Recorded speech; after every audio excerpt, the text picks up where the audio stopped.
오늘은 사순절 첫 번째 주일입니다. 여러분 앞에 보시면 보라색 계통으로 해서 이렇게 장식이 예쁘게 되어 있는데요. 사순절의 절기 색깔이 보라색입니다.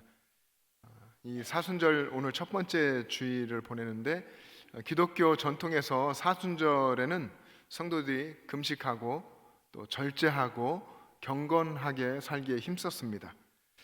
이번 사순절 부활절 전 40일 동안 우리도 우리를 위한 예수님의 십자가의 순환과 죽으심을 묵상해야 합니다. 신앙의 굉장히 중요한 핵심적인 내용이죠. 십자가에는 그 십자가에 참혹한 그 형틀을 부활로 말미암아 영원한 승리로 바꾸신 하나님의 그 신비한 뜻이 담겨져 있습니다. 그 십자가를 깊이 묵상하고 그리고 그 앞에서 나의 신앙을 점검하고 그리고 예수님께로 더 가까이 나아가는 그런 시간을 가지는 여러분 되기를 바랍니다. 구약 성경 오늘은 요셉의 이야기 일부분을 우리 같이 읽었는데 이 요셉의 이야기는 성도들에게 참 사랑받는 여러 이야기들 중에 하나입니다. 그 이유가 많이 있을 수 있겠지만 이 요셉의 이야기 속에는 놀라운 반전이 담겨져 있죠. 그래서 아마 성도들이 더 사랑하고 이야기를 많이 하는 것 같습니다. 절망의 깊은 구덩이, 성들이 던진 그 깊은 구덩이에서 놀라운 하나님의 주시는 영광에 이르게 되는 그런 스토리가 성도들이 가지는 소망에 대한 그런 의미를 생각하게 합니다. 창세기 마지막 부분에 우리 읽은 부분 즈음에 보면 요셉의 형들이 요셉을 두려워하죠. 요셉이 자기들이 구덩이에 던지고 그리고 팔았는데 죽은 줄 알았는데 그 요셉이 이 애굽이라는 강대국에 와서 총리가 된 것을 알게 되고 형들은 동생의 복수가 두려워서 떨고 있었습니다. 그때에 두려워하는 형들에게 요셉이 이야기하죠. 두려워하지 마소서, 내가 하나님을 대신하리이까. 여러분, 이 말의 뜻은 심판하는 건 형들이 두려워하는 거죠. 그것은 하나님께 속한 것인데 제가 어찌 하나님의 자리에 앉아서 형들을 심판할 수 있겠습니까? 이런 반어적인 의미를 담은 것이죠. 저는 절대로 하나님의 자리에 앉지 않겠습니다. 이런 강한 부정을 표현한 것입니다. 그런데 우리는 하나님의 자리에 앉기를 아주 좋아하죠. 그 자리에 앉아서 판단하고 정죄하는 것을 좋아하는 악한 그런 속성을 우리들이 가지고 있습니다. 요셉은 애굽의 종으로 팔려와서 혹독한 고난의 시간들, 하나님의 연단을 받으면서 하나님의 절대 주권을 철저하게 믿는 그런 신앙인으로 성장했습니다. 그리고 형들에게 다시 놀라운 말을 합니다. 형님들이 행한 그 악을 하나님께서 선으로 바꾸셨습니다. 이런 이야기를 합니다. 선으로 바꾸셨다. 이 말은 선한 방향으로 바꾸셨다 하는 의미입니다. 하나님이 방향을 바꾸셨다고 하는 것인데 하나님은 우리 인생들의 방향을 바꾸시는 분이십니다. 형들은 악을 도모했지만 하나님은 그것을 사용하시면서도 새로운 방향으로 바꾸셔서 선한 결과를 주셨다 하는 말입니다. 하나님이 바꾸신 그런 선한 결과가 무엇입니까? 그것은 요셉의 형들을 포함해서 많은 백성의 생명을 구원하는 것이었죠. 여러분, 요셉은 하나님의 선하심 그리고 하나님의 주권에 대한 철저한 신앙을 가지고 있었습니다. 하나님이 형들의 악함도 사용하시고 또 요셉에게 주신 고난도 사용하셔서 선을 이루셨던 것이죠. 그것을 요셉은 철저하게 믿었습니다. 여러분, 오늘 이 시대에 여기서 신앙생활하는 저와 여러분들도 하나님께서 반드시 우리의 삶에서 선을 이루실 것을 믿으며 살아야 합니다. 그 믿음을 가지고 고난 속에서도 꿋꿋하게 요셉이 한 것처럼 신앙을 지켜나가야 합니다. 여러분, 테피스트리라는 것 아십니까? 저는 전혀 몰랐었거든요. 그러니까 그 이름을 몰랐었습니다. 그건 이제 보여드리면 알 텐데 이게 뭐라는 건 알았지만 테피스트리라는 이름을 잘 몰랐는데 아마 여기 계시는 우리 여성분들은 아시는 분들이 많을 겁니다. 한번 화면을 보겠습니다. 저런 것이 테피스트리인데요. 여러 가지 색실을 가지고 그림을 짜 넣은 것을 이야기합니다. 그래서 보통 벽걸이 그림, 벽걸이 걸개 혹은 가리개 뭐 이렇게 사용을 하는데 하나 더 보여주십시오. 이런 것들이 테피스트리라는 겁니다. 이 테피스트리의 뒷면을 보면 어떻게 되어 있을까요? 우리는 앞면을 되게 보는데요. 뒷면을 보면 거칠게 잘라진 그런 실들, 또 여기저기 얽히고 설킨 실들이 아주 혼란스럽게 되어 있습니다. 그런데 앞면을 보면 아주 아름다운 그림이 펼쳐지죠. 여러분, 우리가 정말 좋아하는 호화로운 아주 멋있는 건축물도 마찬가지입니다. 건축물의 외관은 화려한데 그 벽 속이나 그 내부를 보면 각종 배관들이 그 속을 지나가고 온갖 전선들이 그 속을 통과하며 복잡하게 얽혀져 있습니다. 우리가 잘 알듯이 물 위를 이렇게 아름답게 떠가는 오리도 물속에서 보면 어떻다고 합니까? 이 발을 아주 정말 정신을 바쁘게 움직이고 있죠. 우리 인생에서 우리들이 힘겹고 혹독한 신앙 훈련을 받느라서 고통스러운 시간을 보내고 있을지라도 그것을 사용하셔서 선을 이루시는 분이 우리의 하나님이십니다.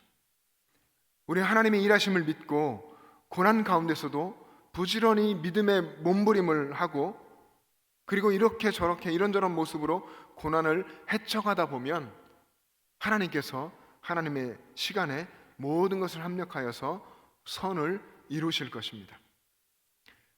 로마서 8장 28절 말씀을 여러분이 잘 아실 텐데 같이 한번 읽어보겠습니다. 시작. 우리가 알거니와 하나님을 사랑하는 자 곧 그의 뜻대로 부르심을 입은 자들에게는 모든 것이 합력하여 선을 이루느니라. 아멘.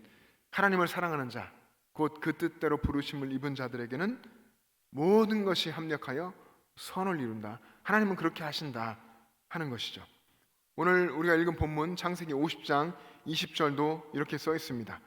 당신들은 나를 해하려 하였으나 하나님은 그것을 선으로 바꾸사 오늘과 같이 많은 백성의 생명을 구원하게 하시려 하셨나니. 하나님께서는 그 고난과 역경들, 모든 악함들, 그런 것들을 다 사용하셔서 마침내 하나님의 계획 속에서 그것을 선으로 바꾸셨습니다. 하나님은 모든 것을 합력하여 선을 이루십니다.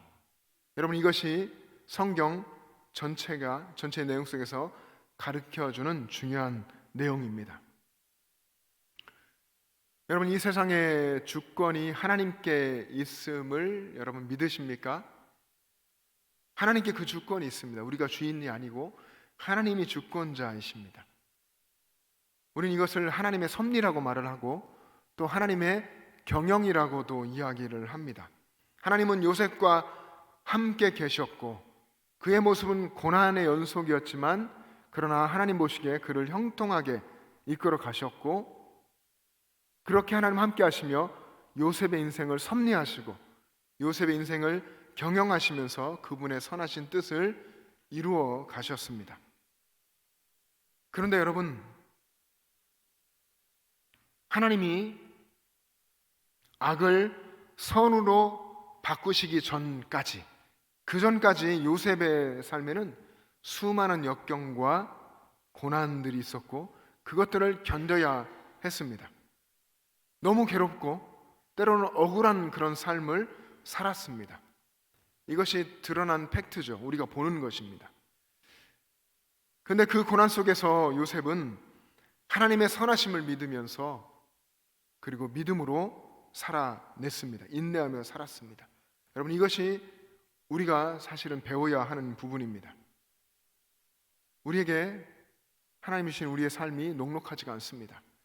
여러분, 여기 계신 한 분도 예외 없이 지난 주간을 정말 힘겹게 살아오셨을 것입니다. 그리고 앞으로도 우리가 마주하게 될 이 세상은 어쩌면 지금보다 더 어둡고 지금보다 더 두려운 세상이 될 겁니다. 그럼에도 우리는 하나님의 선하심을 믿고 하나님이 악을 선으로 바꾸시는 그런 역전이 일어나기까지 인내하고 신앙의 몸부림으로 신앙을 지키며 살아내야 합니다. 신앙인이라면 누구에게나, 여기 계신 누구에게나 다 이런 시간이 있습니다. 반드시 있습니다. 그때에 선하신 주님이 함께 계시다는 것을 믿으면 그곳에서 기뻐하고, 항상 기뻐하고, 쉬지 않고 기도하고 범사에 감사하며 살아갈 수 있습니다. 그렇게 인생길을 힘겹지만 걸어갈 수가 있습니다. 그리스도인은 혹독한 박해와 핍박이 있어도 항상 기뻐하고 쉬지 않고 기도하고 범사에 감사하며 살아야 된다라고 바울이 이야기하지 않았습니까? 데살로니가전서 5장 16절부터 18절까지 말씀은 이렇게 써 있습니다. 화면을 보십시오. 항상 기뻐하라. 쉬지 말고 기도하라. 범사에 감사하라. 이것이 그리스도 예수 안에서 너희를 향하신 하나님의 뜻이니라. 여러분, 이 말씀을 편지로 받은 초대교회 성도들은 고난과 핍박, 예수 믿는다고 하면 고문받고 순교하게 되는 그런 상황 속에 있었습니다. 그럼에도 바울은 신앙은 이런 것이다, 그런 고난 속에서도 하나님 바라보면서 항상 기뻐하고 쉬지 않고 기도하고 범사에 감사하는 것이다 라고 가르쳐 준 것입니다. 그래서 신앙인들이 가는 곳에는 언제나 감사가 있고 언제나 찬양이 나오고 언제나 기쁨의 노래가 있는 것입니다. 그곳이 사망의 음침한 골짜기이든 황량한 광야이든 어떤 곳이든 하나님의 선하심을 믿고 그 선하신 하나님이 나와 함께 계심을 믿으면 그 속에서 감사, 찬양과 기쁨이 울려 퍼지는 것입니다. 하나님의 선하신 뜻이 아직 드러나지 않아서 여전히 고난 속에 있지만 나를 향하신 하나님의 그 선하심이 있다는 것을 믿으니까 감사하게 되고, 믿으니까 기뻐하게 되고, 믿으니까 또 기도할 수 있고, 믿으니까 감사하게 되고 하나님 바라보고 찬송할 수 있게 되는 것입니다. 유명한 신학자고 윤리학자이고 또 신학생들을 가르치는 교수인 스탠리 하우어스라고 하는 분이 아주 오랜 시간 정말 힘든 고통 속에서 살았다고 합니다. 왜냐하면 이분의 아내 되시는 분이 극심한 조울증, 그리고 분노장애, 그리고 정신병을 앓고 있었기 때문에 그 오랜 세월 동안 남편으로서 아내를 또 돌보면서 그렇게 힘든 시간을 보냈다고 합니다. 이 신학자이고 교수인 이 스탠리 하우어스는 얼마나 하나님의 뜻에 대해서, 말씀에 대해서 그 깊은 것들을 학생들에게 또 여러 상황들 속에서 가르치며 이야기해 왔겠습니까? 그가 그런 고통스러운 시간을 보내고 있는 것을 알고 사람들이 그에게 물었습니다. 어떻게 이렇게 고통스러운 일이 우리의 삶에 일어날 수 있습니까? 교수님 이렇게 열심히 학생들을 가르치고 열심히 하나님의 뜻을 전하시며 살아가시는데 어떻게 그런 고통스러운 삶이 교수님의 삶에 있습니까? 이런 질문인 거죠. 이 스탠리 하우어스는 간단하게 아주 그렇죠, 명료하게 이야기했습니다. 나는 모른다 하는 것이죠. 그리고 이렇게 이야기를 합니다. 기독교 신앙이라고 하는 것은 답을 모른 채 계속해서 나아가는 법을 배우는 것이다. 답을 모를지라도 계속해서 앞으로 나아가는 것을 배우는 과정이 신앙이고 신앙생활이라는 것입니다. 답은 하나님께 있다. 해답은 하나님께 있다. 주권이 하나님께 있다. 나는 모른다. 그럼에도 우리는 가야 한다. 하나님은 선하시니까. 이런 이야기를 한 것입니다.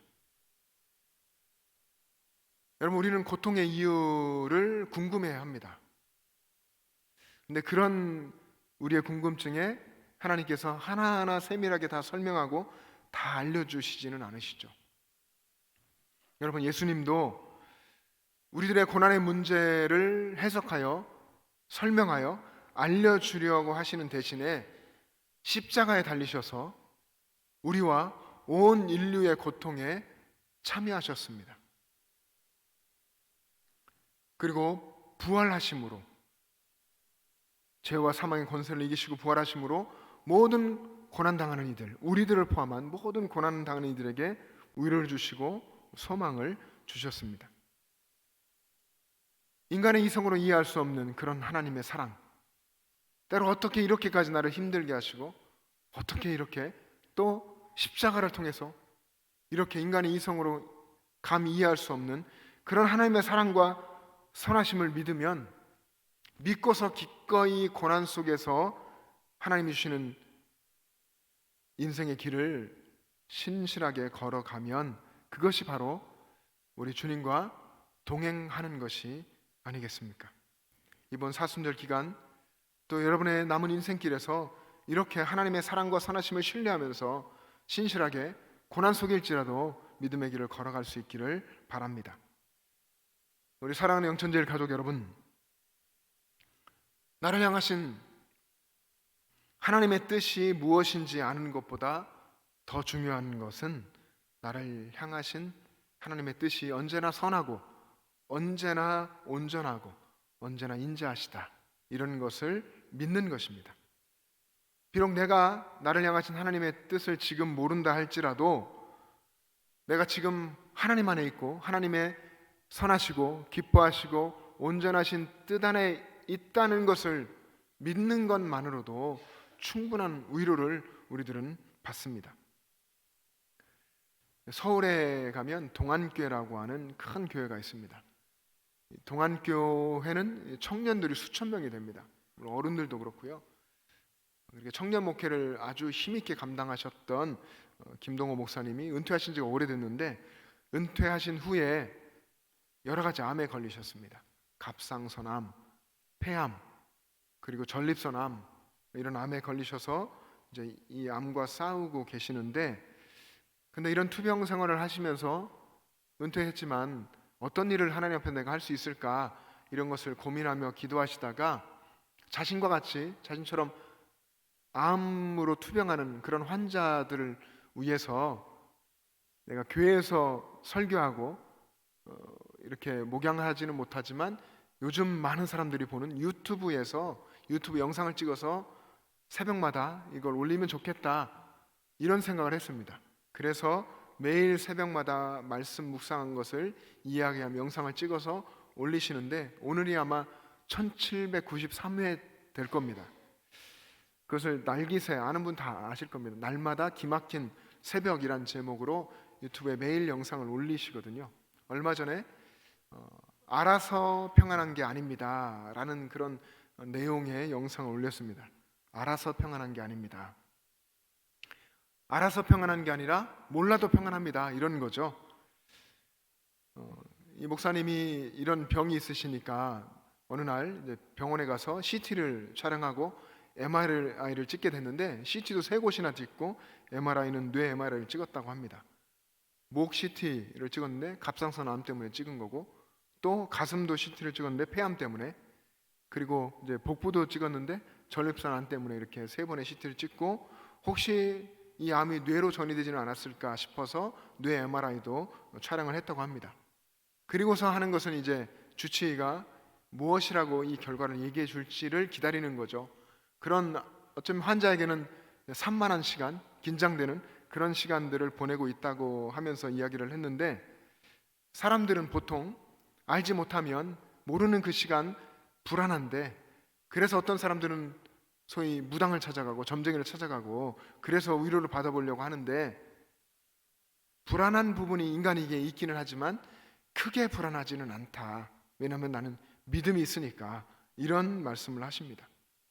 그러면서 이제 과거를 돌아보면서 처음 암이 폐암이었는데 폐암 수술을 받으러 갈 때에 수술실에 들어갈 때 이제 혼자 들어가지 않습니까? 침대에 누워서 그때에 이제 사모님께 잘 수술 받고 올게 이렇게 인사를 하고, 그리고 사모님도 잘 받고 오세요 이렇게 했는데, 그러면서도 하나님께 인사를 하게 되더란 겁니다.